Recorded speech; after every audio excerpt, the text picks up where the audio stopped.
Bam, obviously it's a different world without Joel out there. And when you saw they started DeAndre, who might not at this point in his career have the lateral movement and quickness he once did. And then they cycled through other guys, either with lesser experience or smaller. Did you look at this as this is your night? This is your night to attack and be aggressive based on what they were throwing out there against you?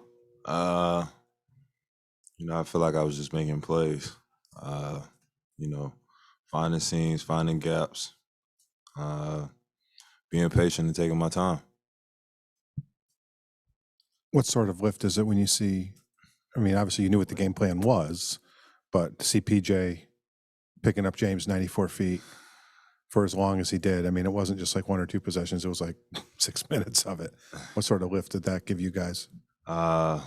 He's been on the same team as James, so he knows his tendencies better than anybody on our team, and it just shows the sacrifice he's willing to give up.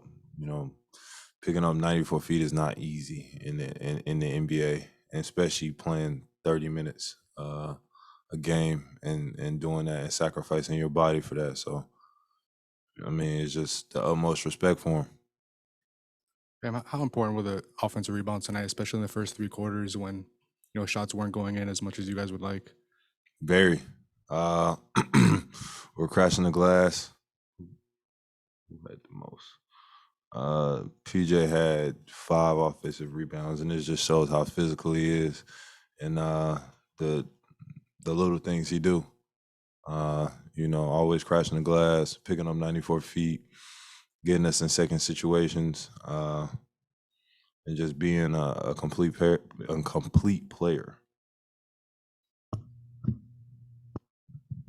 Bam, you guys were confident that no matter who was on the floor, everybody would pick up the slack.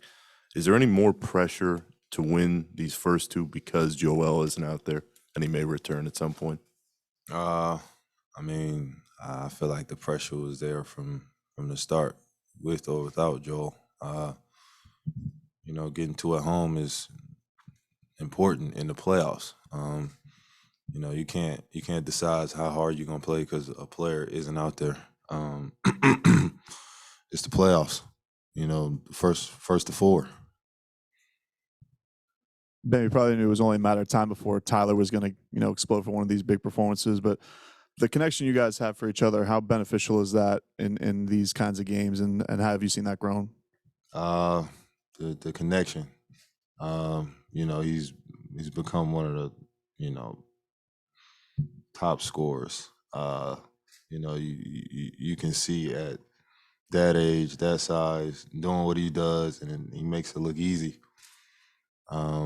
Our connection, we're like brothers. It's a brotherhood. We all want to see each other succeed. So, at the end of the day, we win. Everybody plays good. We go home. We're all happy. We'll take one via Zoom to Cooper. Bam, obviously PJ had quite a bit to do with it, but Harden only took 13 shots tonight. I'm curious as to what you guys did as a team to kind of keep his volume down on a night where they probably needed him to be pretty aggressive. Man, that's all PJ Tucker. Like I said earlier, just him being on the same team with him and seeing his tendencies and what he does. You can't ask for a better player to guard him, in my opinion. He's been so impactful for us throughout this whole year. He never wants to sit out games. So just respect for PJ. He's one of the best defenders in his league.